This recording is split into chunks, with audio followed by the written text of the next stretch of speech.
Olá a todos! Como é que vocês estão? Helder de Araújo aqui no seu canal Luz no Fim do Túnel, 23 de dezembro. Hoje é segunda-feira. Estamos aqui em São Paulo, mais ou menos nublado, mais ou menos quente, 22 graus talvez agora em São Paulo. Bom, ontem achei bastante interessante aí um vídeo do professor João César de Castro Rocha, chamou minha atenção. Já toquei neste assunto antes, de como é que as redes sociais geraram divisões, polarizações, confrontos políticos em vários países. Naquela ocasião, os meus comentários geraram várias reações de indignação, tanto à direita como à esquerda, né? A neodireita que se diz antissistêmica, privatista, o mercado é Deus, os Estados Unidos é a salvação do Ocidente, Israel é lindo e outras sandices midiáticas e tudo mais. Enfim, criticar tudo isso daí era a tônica daquele momento. Mas o que é que caracterizou, do ponto de vista político, geopolítico e cultural, as décadas iniciais do século XXI? Quer dizer, então esta direita que surge, ela é antissistema, né? Desde que não seja o seu sistema de se dar bem, né? Por exemplo, de enriquecer no mercado financeiro, no mercado do Bitcoin, né? Na venda aí de lojas virtuais, de coaches e tudo mais, né? Enfim, é um novo momento para a direita e para a neodireita. E daí se fala em extremo-direita, que também é um conceito bastante discutível, se existe realmente uma extremo-direita, né? Porque, por exemplo, ser contra impostos faz de alguém ser o excesso de impostos. Algum tipo de imposto tem de haver num país, em qualquer país, né? Mas a gente vive numa situação onde você tem um mar de impostos e que incide justamente sobre aqueles que mais precisam de dinheiro, quem vive de salário mínimo, né? Então, os impostos sobre tudo, sobre alimentos, sobre o próprio salário, imposto de renda, enfim, é um tema assim extremamente complicado. E ao mesmo tempo você tem uma cultura do governo brasileiro que ganha salários assim nababescos, né? E ao mesmo tempo dão isenções tributárias para os mais ricos, mas o pobre continua pagando imposto pesado. Então como é que você pode falar em desenvolvimento neste contexto?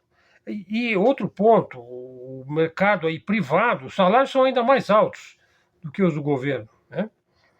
Então é nesse contexto que a direita avança, né? Esse avanço é real. É preciso reconhecer isso com honestidade intelectual. Esse avanço ocorre, inclusive, por meio de eleições livres e democráticas. Contudo, existe um esforço aí, por meio das redes sociais, por meio de engenharia social, por meio das próprias instituições, de corroer a democracia desde dentro. Então, ela passa a ser uma democracia de fachada. Veja, vamos tomar aí, para exemplo, já entrando no assunto, após esse preâmbulo, veja, tomemos a primeira leva de políticos de direita, que alguns dizem que é de extremo direita. Então, eu estava dizendo, por exemplo, se você defende que se diminua impostos, você não pode ser dito como de extremo direita, mas apenas de direita. Do mesmo modo, se você defende que o cidadão comum, o pacato cidadão, o indivíduo sem totalmente que nunca cometeu nenhum ato improcedente em sua vida, se ele quiser usar arma, ele é de extremo direita, ou se ele é contra o aborto, enfim, essa discussão ainda vai longe, né? Mas vamos tomar aí a primeira leva de políticos de direita, né, recém-eleitos, como por exemplo o Victor Orbán, o Donald Trump, o Bukele aqui na América Latina, o Milei na Argentina, o Bolsonaro aqui no Brasil. Veja, eles efetivamente venceram as eleições, né, conquistaram corações e mentes, especialmente entre as gerações mais jovens. Não só isso, vários desses personagens, veja, eles não são exatamente pessoas dissimuladas, né? São pessoas que realmente aquilo que eles falavam era a cara deles, né? Quer dizer, não havia uma dissimulação nos seus propósitos políticos. Aliás, alguns não eram mesmo políticos, né? Nós não podemos dizer de Millet, de Trump, de Bukele, de Orbán, do Bolsonaro, do Duda, do Modi, nós não podemos dizer que eles anunciaram uma plataforma e ao chegar ao poder adotaram uma plataforma completamente oposta. Veja, em geral, eles anunciaram exatamente aquilo que eles tentaram levar adiante. Bom, então vamos entrar nesse tema e do porquê dessas pessoas obterem um certo êxito, ainda que momentâneo. Veja, de 2016 até 2024, toda a política se tornou mais radical, praticamente no mundo todo. As eleições são cada vez mais disputadas e cada vez as campanhas são mais agressivas, né? Veja, nós eleitores aí, pessoas comuns, pacato cidadão, nós mal nos damos conta da intensidade dessa disputa, porque estamos no meio do redemoinho, tentando manter a nossa vidinha cotidiana funcionando, né? E muitas vezes à parte, né, de toda esse embate ideológico. Veja só, não tem como analisar esse tema sem usar o jargão esquerda e direita. Veja, se algo caracterizou a esquerda tradicional, o campo da esquerda, que veio do passado, de um grande passado, mas que hoje ele está, vamos dizer, fora do zeitgeist, do espírito da nossa época.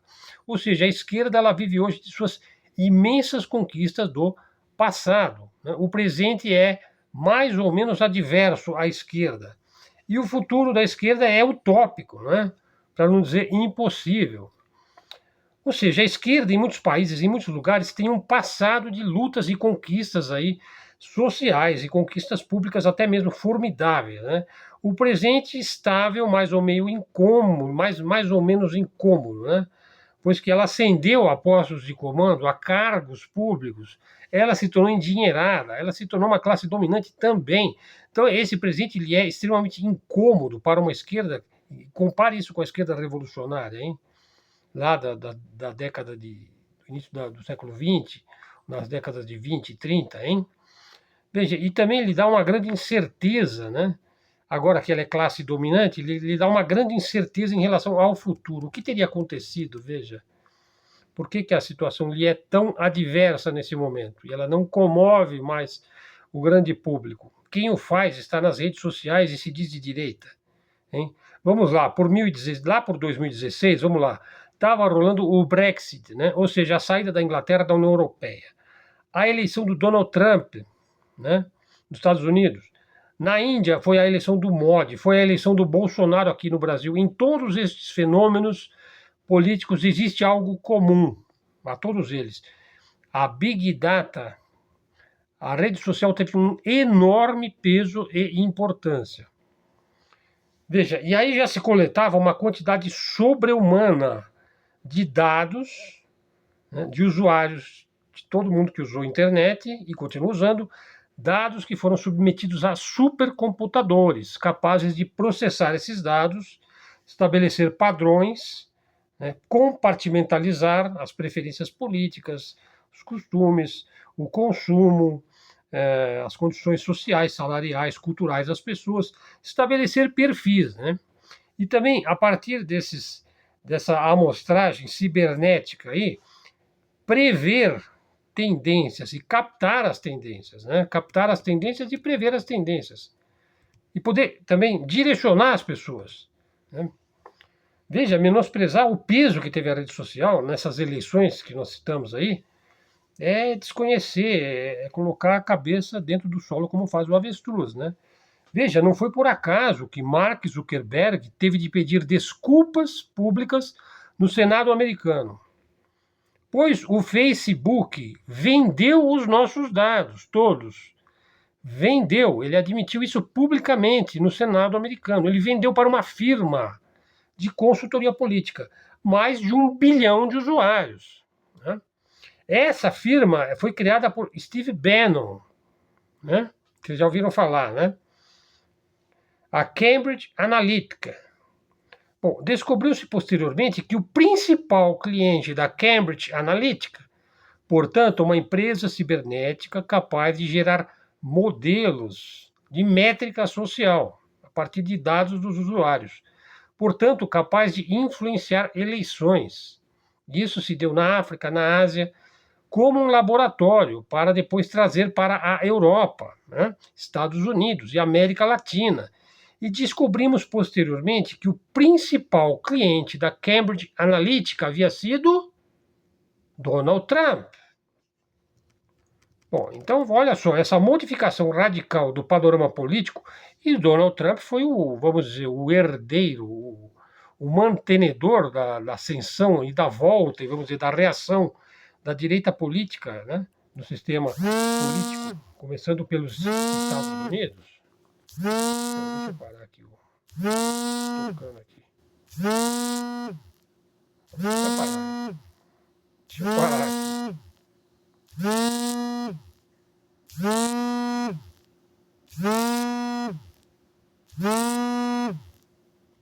um número estranho, eu vou recusar esse troco. Essa modificação radical do panorama político não foi absolutamente algo espontâneo, em hipótese alguma. Não foi algo espontâneo, não foi a vontade do eleitor. Essa vontade foi criada, foi manipulada. Foi uma engenharia psicológica, social e política mesmo, ideológica. Foi uma forma de engenharia psicológica induzida. Havia uma técnica nova.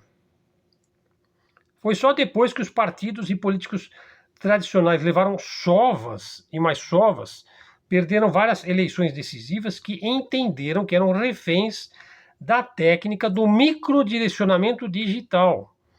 Ou seja, em lugar de uma política que estabelece políticas públicas, gastos públicos, melhorias sociais, saúde, educação, cidadania, etc., etc., políticas todas essas associadas, a grosso modo, à esquerda. Então veja como o último exemplo forte aí no Brasil foi a campanha lá de 2014 da Dilma Rousseff, que era conhecida então como Pátria Educadora, né? Então foi usada aí como um slogan para um projeto de nação. Bom, e daí um imenso e difuso microdirecionamento digital rompeu com essa ideia, né? Pisoteou essa ideia. E um número grande de pessoas coparticiparam ativamente de demolir as políticas sociais, as políticas públicas. Ou seja, as pessoas simplesmente confirmaram aquilo mesmo que a Cambridge Analytica já havia previsto e que Trump já tinha tido acesso. É claro que isso influenciou no discurso de Trump, no discurso de Bolsonaro, por sua vez, né? As pessoas podem ser enormemente dirigidas e nunca admitirão que foram totalmente manipuladas pelas redes sociais, né? Uma vez que elas mesmas se sentem como coparticipantes disso, como influenciadores, até mesmo manipuladores e formadores de opinião e tudo mais, né? Veja, houve um processo lá na Inglaterra e tudo veio à tona. A Cambridge Analytica foi fechada. Parece que Steve Bannon até foi preso, não sei se ainda está preso. Sabe-se que o efeito sobre as eleições foi determinante, apesar que é difícil mensurar o quanto ela foi capaz de influenciar essa guinada e essa reatividade, esse reacionarismo político que está em vigor exatamente nesse momento no mundo todo. Veja, a influência foi, sei lá, 5, 10, 20, 50%, ninguém sabe exatamente, né? Portanto, vamos dizer assim, do ponto de vista eleitoral, é difícil se apontar culpados, né? Isso aconteceu muito fortemente no Brasil, né? Veja, o ministro aí Alexandre de Moraes, né, que é um desafeto da direita brasileira, ele era presidente então do TSE, do Tribunal Superior Eleitoral. E ele considerou então uma reportagem feita pela Patrícia Campos Melo.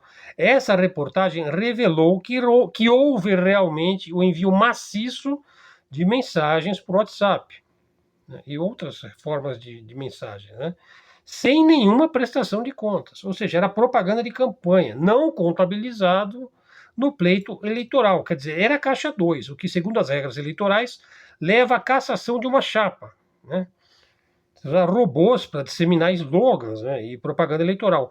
Pois bem, 3 anos depois, em 2021, o TSE finalmente estabeleceu que, conforme as leis eleitorais brasileiras, um crime havia sido cometido, um crime eleitoral, mas que não era possível estabelecer uma relação de causa e efeito entre o envio maciço dos apps e a eleição do Bolsonaro. É muito difícil estabelecer a relação entre aquilo que é, do ponto de vista da lei, um crime, enviar milhares, milhões de slogans, mensagens, propaganda, palavras de ordem, memes, gozações, ridicularizações dos adversários políticos, mentiras, difamações, etc., criando um clima assim de ódio total, né? O ódio do bem, o ódio do mal, o ódio mais ou menos. Veja, e tudo sem nenhuma restrição, né? Sem nenhuma prestação de contas, sem nenhum controle.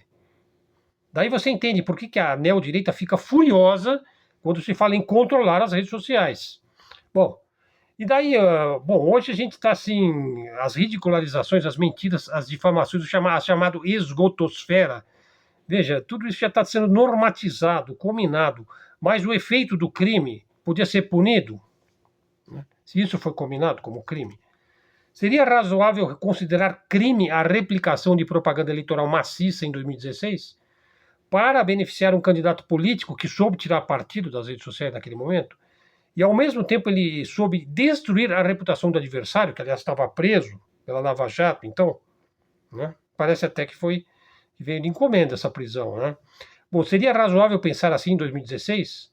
E em 2016 nós tivemos o Trump, em 2018 o Bolsonaro. Sim, havia um sistema, em parte, foi bolado pelo Steve Bannon e outros ideólogos. Por exemplo, aqui no Brasil, o Olavo de Carvalho, que teve uma enorme influência, que aliás é tido como um amigo, um sócio, um seguidor do Steve Bannon. Ele tratou de desmentir isso quanto pôde.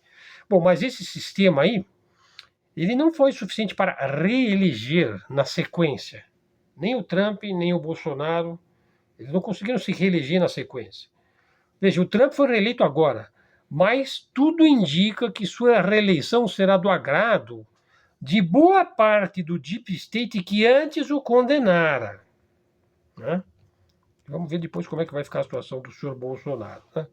Bom, então, em 2024, parece que houve uma mudança aí, nesse ano, uma mudança qualitativa.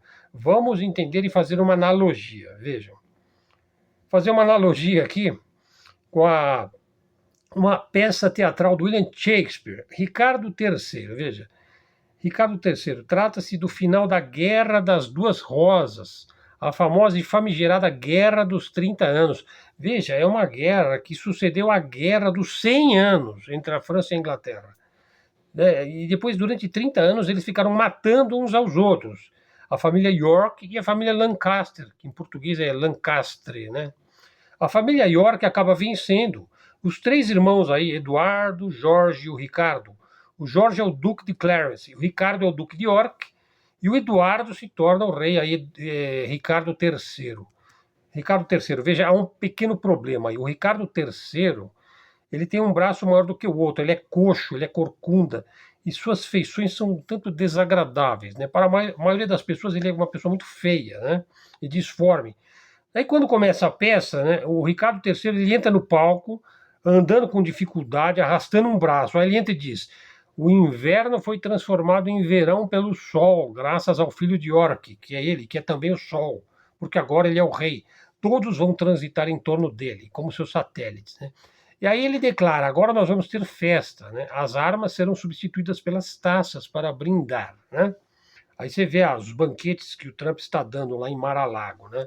Bom, mas ele, né, que nasceu aí de uma forma prematura, defeituosa, né, não poderia participar das festas e seduções da corte, né?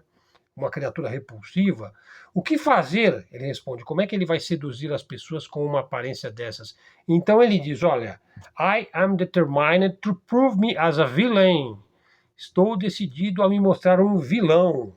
E na peça, veja, o vilão era o Iago. Daí que o Ricardo III entra no palco e diz: olha, eu vou ser pior do que os dos piores, eu vou ser o pior dos vilões, porque vale tudo quando se trata do poder. Nesse caso, ele não vai poder lançar mão das armas de sedução. Então, o Ricardo III diz, ele fala em inglês, né? Eu vou só falar um pedacinho, olha. I am determined to prove me as a villain. Plots have I laid in doctrines dangerous by drunken prophecies, libels, and dreams to set my brother Clarence anew in deadly hate. The one against the other. Então ele fala, plots have I laid. Eu armei tramas. In doctrines dangerous. Eu armei tramas em projetos perigosos. By drunken prophecies. Ou seja, por meio de profecias ou de ideologias bêbadas. Libels and dreams. Ou seja, acusações e ilusões. Lembrou alguma coisa da rede social? Veja, tratava-se então, no caso da peça, né, de colocar seus próprios irmãos, seus dois outros irmãos, em deadly hate. Vou colocá-los em ódio mortal um contra o outro. Né? E o Ricardo III diz que vai lançar fake news e teorias conspiratórias. Claro que ele não usou essa expressão na peça do Shakespeare. Né? Eu vou lançá-los aí em difamações para dividir os seus concorrentes. Com que objetivo o Ricardo vai propagar um ódio mortal no ambiente da sua corte?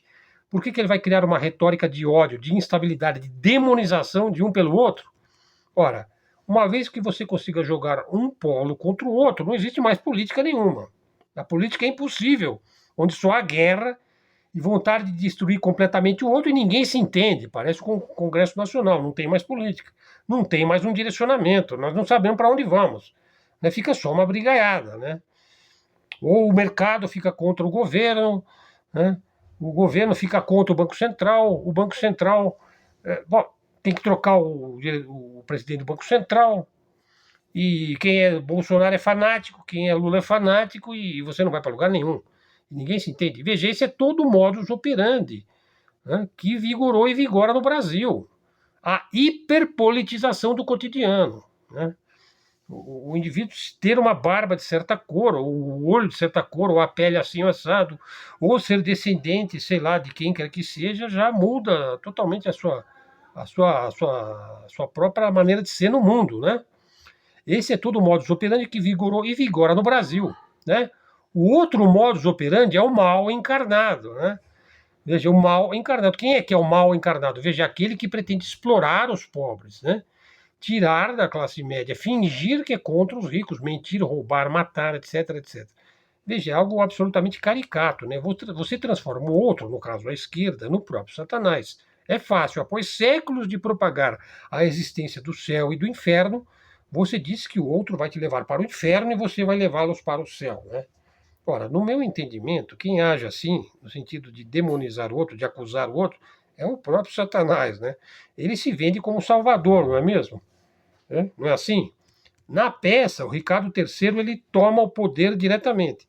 Contudo, os dois filhos de Eduardo, do irmão, continuam vivos. Os irmãos já tinham sido liquidados. Ele ficou sozinho como rei, o Ricardo III. E os dois sobrinhos continuam vivos. E tem uma cena assim. Para chegar ao trono, o Ricardo III precisou do apoio do poderoso Lorde de Buckingham, né, que tem até o Palácio de Buckingham na Inglaterra. Né? Então ele dá a mão para o poderoso Lord de Buckingham e pede para ele apoiá-lo no poder. Né? Na verdade, quem o colocou no trono então foi o Lord Buckingham. E daí o Ricardo pergunta para o Buckingham: Ei, quanto tempo eu vou ficar aqui nesse trono? Daí em sua cabeça, né, demente, ele já está pensando em remover do planeta Terra os seus dois lindos sobrinhos, para que não haja nenhum legítimo herdeiro enchendo o seu saco. Né? Então ele pergunta ao Buckingham: quanto tempo eu tenho? E o Buckingham responde: ora, pelo tempo que você tiver essa bela coroa na cabeça. Era tudo que o Ricardo III queria ouvir.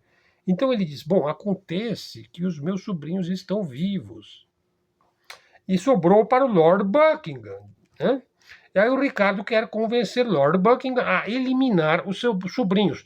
É interessante como na peça a ficção imita a vida, né? Ou a vida imita a ficção. A ascensão do Ricardo III foi meteórica, e agora que ele chegou lá, ele não consegue governar nada. Né? Tudo o que ele consegue é paranoico. Ele acha que vai se dar como seus, que vai acabar como seus dois irmãos. Ele acha que seu melhor amigo vai derrubar ou vai derrubá-lo, né? Os seus sobrinhos vão acabar com ele, enfim. Ele simplesmente não consegue governar. Quando você vive num clima de paranoia, de divisão, né? E o que acontece quando você não consegue governar mais? Você começa a perder o poder, né? O próprio poder que você tanto trabalho teve para conseguir. Né? Veja, toma um exemplo aqui em Javier Milei. Veja, o Milei fez uma campanha absolutamente tosca, impressionantemente tosca, rudimentar mesmo, de um baixo nível, vamos dizer. Veja, a produção toda é muito sofisticada, é muito cara, mas a essência da coisa é toda muito tosca. Veja, não foi algo espontâneo, não foi algo pensado, olha, para atingir um fim. Daí que o Milei sai às ruas com uma motosserra para serrar o Ministério da Educação. Né?